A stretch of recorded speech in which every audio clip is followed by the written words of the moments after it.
Welcome to Salsido Paranormal. I'm your host, James Salsido, and tonight I am talking about haunted places in the U.S. As always, you can find all episodes of the show along with ways to listen uh, and social media and ways to support the show at the website, and that is salsidoparanormal.com. That's SALSIDO paranormal.com. And there are many ways to support the show. You can always share the show with others and rate and review it on your favorite podcast platform. You can also sign up for the Patreon feed and get extra content there for as little as $1 a month. And you can check out the merchandise store with shirts and other items with designs on them made by friends of the show. Uh, Support is never expected but always appreciated, as there are expenses in making these shows. Also, please follow friends of the show who have their own projects. That would be Jen, the Arcane Observer, who has her own channel but is also the co-host of this show on Saturdays whenever possible, and Michael Strange of Trouble Minds Radio and the Trouble Minds Radio Network, KUAP, Digital Broadcasting, where you can find all kinds of amazing shows along with my own 24/7 online for free. And I also call in for anyone that may wonder why I mention that show so much.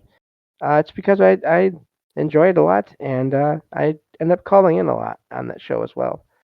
And a lot of times end up if I have anything I think I might be able to add to it, I will sit in and talk throughout the show when there's time and when I have ideas. So, which I always enjoy doing. So for these haunted places shows, a couple of things to keep in mind. Uh, whatever information I have here that I get through these summaries, that it may be outdated. So if you are interested in going to a location that I talk about, please make sure that it is okay to go there, to visit there, and follow the rules and regulations as far as that goes. I do not recommend trespassing for all kinds of reasons. Um, Also, this is not a comprehensive list of locations in every state in this series, just a handful for each state in the U.S. So, uh, also, we are on Hawaii right now, which is amazing.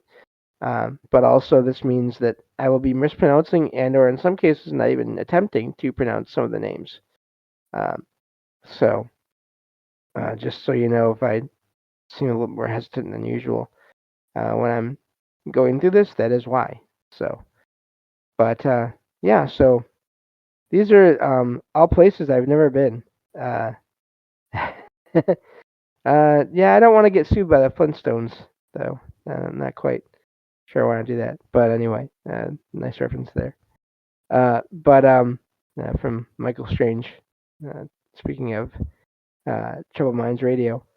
But yeah, so I'm enjoying this. It's funny because uh, I've I've never really, as an adult anyway. Apparently, I was out of the state once, out of Michigan once as a kid, maybe. But I've never really spent any time outside of Michigan. So all these locations, I'm reading about them, and it's amazing to do that and to share them with others. So it's part of why I enjoyed doing the series as well.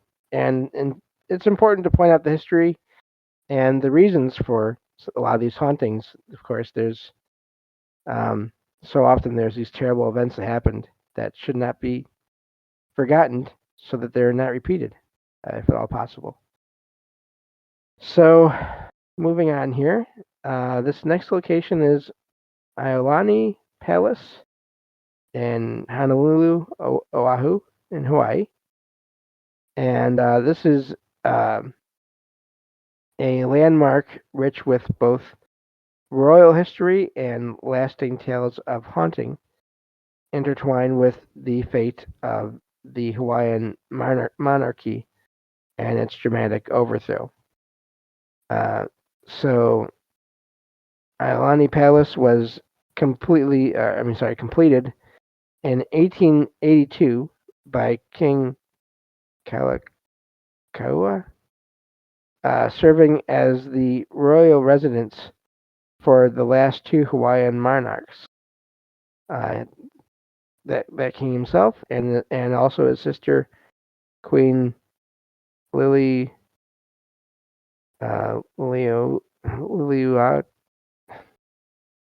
Queen Lily, and then there's a bunch there that I'm not going. Lilio Kalani. I'm not sure if I'm saying that right. The site had served royal purposes since the mid 19th century, evolving from a chiefly residence, the earlier, uh, another one I don't know how to say, to its current grand American Florentine style structure, uniquely blending Hawaiian and European architectural influences. The palace was the seat of political power in the islands, hosting lavish balls, hula performances, and dignitaries worldwide. It was also the heart of significant national transformation. King Kalakaua was forced to sign the Bayonet Constitution, in quotation marks, here in 1887, which greatly weakened the monarchy. Uh, Following his death, the Queen, his sister, ascended the throne and attempted to restore royal authority, a move that led directly to her overthrow in 1893 by the Committee of Safety, quite the name, with U.S. support. After the monarchy's fall, the palace became the government headquarters for Hawaii through its periods as a republic, territory, and eventual state until 1969 when it was vacated and later restored. The palace was reopened as a museum in 1978 and is preserved today as a National Historic Landmark. The Queen's imprisonment, that's the next section here. One of the darkest chapters in the palace's history was the imprisonment of the Queen. After a failed 1895 counter rebellion, she was tried in the palace's former throne room and then held under house arrest in an upper floor bedroom for 9 months. There, she created a famous quilt that still survives in the imprisonment room, reminders of the palace's dramatic past. Haunting and paranormal accounts. Aulani Palace has long been associated with ghostly tales and spiritual energy stemming from its sorrowful history and its location on land believed sacred by native Hawaiians long before European contact. Paranormal encounters reported at the palace include apparitions of a woman in Victorian dress, believed by some to be the Queen of Hawaii there, or a royal handmaiden. Mysterious footsteps, unexplained voices, and the sensation of not being alone, particularly in the imprisonment room and around the upper floors. Flickering lights and cold spots, especially near rooms that witnessed the Queen's trial and the fateful overthrow. Some visitors claim deep feelings of sadness, unease, or reverence upon entering, experiences attributed to both the sacred ancient uh, temple that once stood there and on the palace grounds and the trauma of Hawaii's lost kingdom. So that's where that one ends. I can understand why there'd be a lot of energy there. Uh, that's a lot to have happen in a place like that. So it makes me wonder about situations where um, families that are in power are overthrown or imprisoned. Basically, just any kind of government uh, change or sort of a forceful change like that. What kind of energy that leaves in a place? Um, I wonder if there's any other similar accounts of places like that out there. But moving on to the next location here. This is this is a theater, and this is in Wailuku, Maui. It's the IAO Theater. It's literally IAO Theater. It's in Maui. It's both a cherished cultural landmark and one of Hawaii's most famously haunted theaters, with a long history and a vibrant lore of ghostly activity. Historical background. This theater opened in 1928 as a Spanish mission style building, serving both as a movie house and a venue for vaudeville performances. Over the decades, it hosted screenings, live performances, and appearances from famous stars such as Bob Hope, Frank Sinatra, and Betty Hutton, particularly uh, during World War II.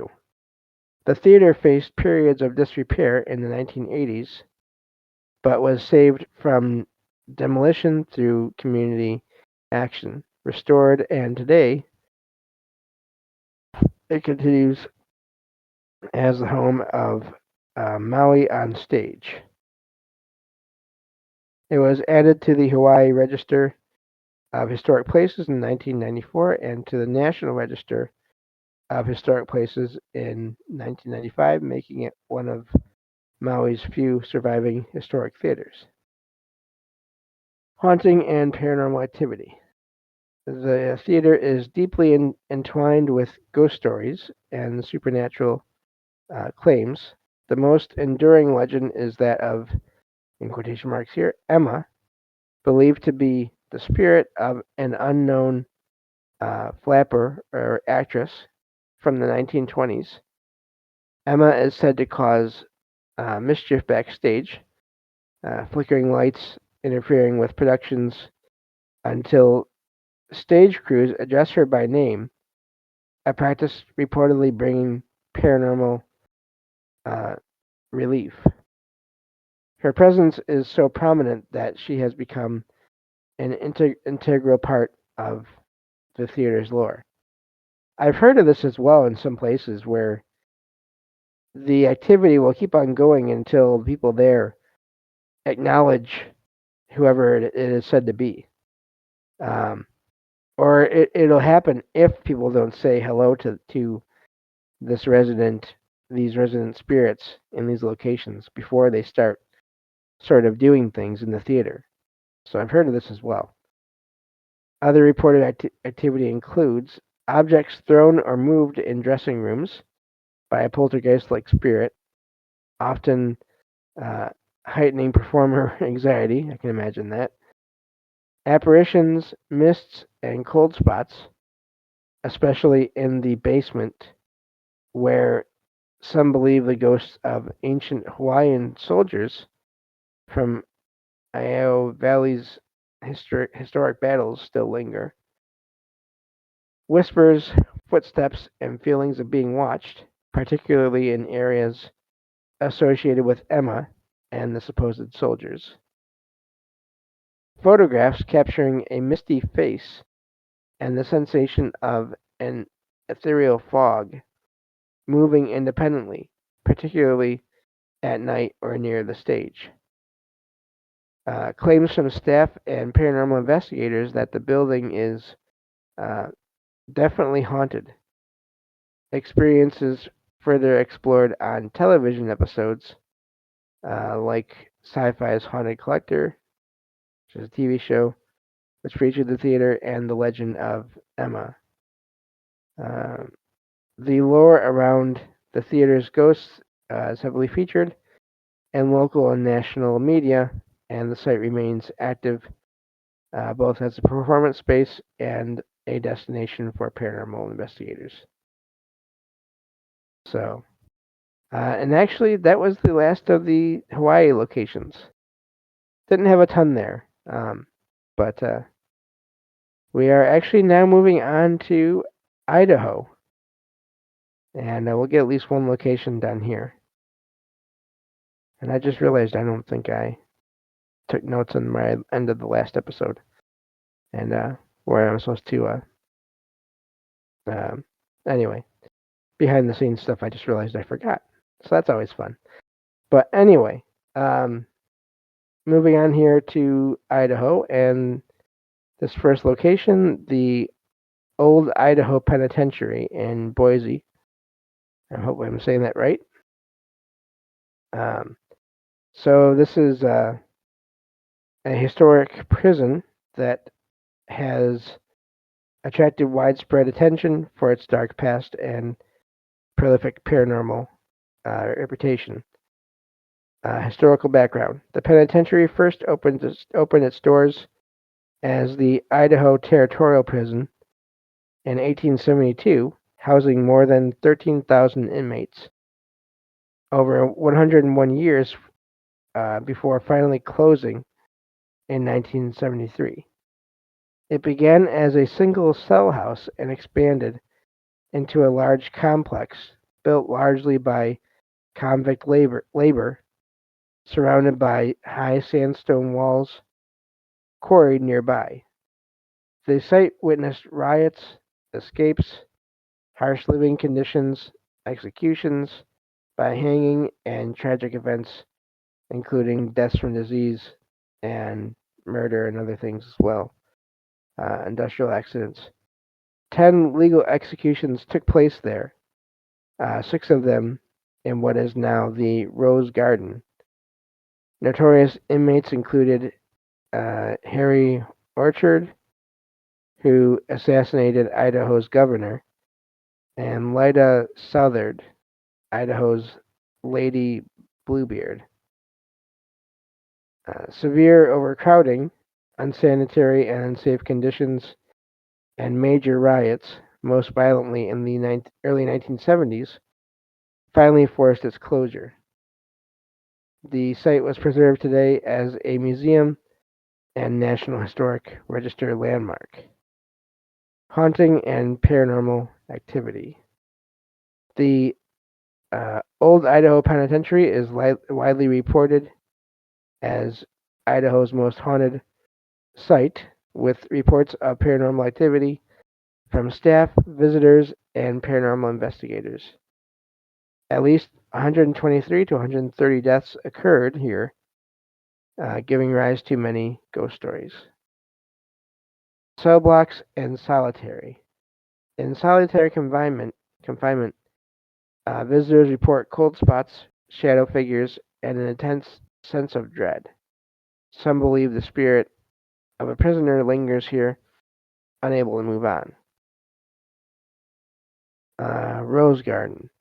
Spirits of the executed inmates are said to haunt the Rose Garden, formerly the execution yard. A male apparition in prison garb is often seen. Staff and volunteers have described feeling harassed or the air suddenly changing near the gallows. Cell House 5.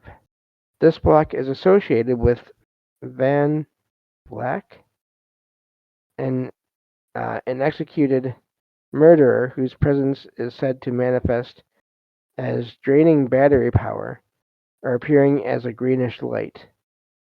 Visitors have also reported disembodied gasping and slamming, so gasping sounds from voices, and slamming cell doors.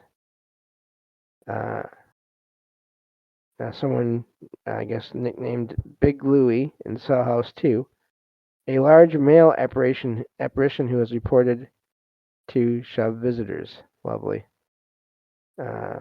Multi-purpose building, said to be haunted by the spirit of a man who was killed in the showers.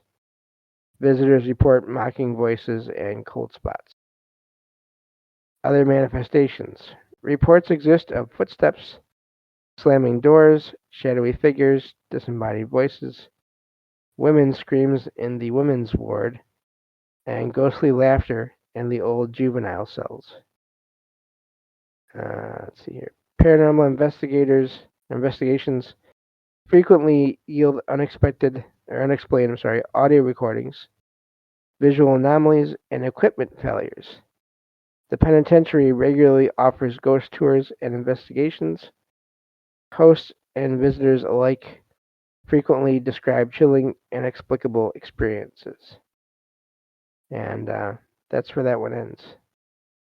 So this next one now, I think I may have heard of this um, from people years ago. I may have seen a post about this somewhere.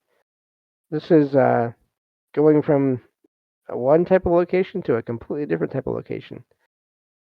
This is Pocatello High School, and named after the town itself.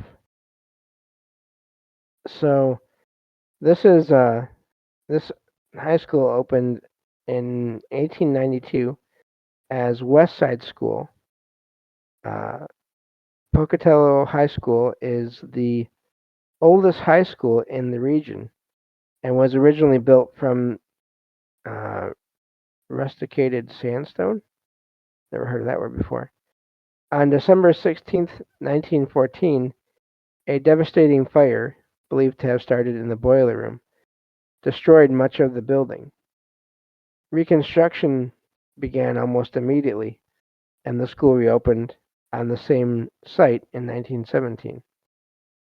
Additional renovations and expansions followed in the 1930s until architect Frank uh, well, Paradise, but his name is actually C in the end there instead of S. And let me see here. Under architect Frank Paradise, and through WPA initiatives, the school remains a historic fixture with a central stone core still visible under later remodeling and brick. Paranormal claims and hauntings. So this high school is renowned for its paranormal reputation, receiving national attention since 2014 when security camera footage captured a shadowy figure moving through halls and a bathroom while lights flickered despite the building being empty at the time. This video, deemed convincing by some ghost hunters, is widely circulated as some of the best uh, ghost footage from a school setting. Yeah, I think I remember seeing that video at some point. Persistent reports include apparitions, shadowy figures, and especially the ghost of a girl said to have died in the 1940s or 50s after a supposed. Now this is getting into some dark stuff, so we won't go into any more of that. But this has happened near the locker rooms. Toilets flushing, doors opening or closing by themselves, lights randomly flickering, and feelings of unease or presence, including chilling drafts and sudden cold spots in specific areas, are also reported. Ghostly activity in an auditorium and theater, including a piano playing by itself, and strange voices from the changing rooms, and missing items appearing inexplicably in remote locations. But that is all the time we have for this episode. There's a little more, but not much. And that's the end of that one. Thank you all for listening. And I will talk to you all next time on Salsidoparanormal. Take care.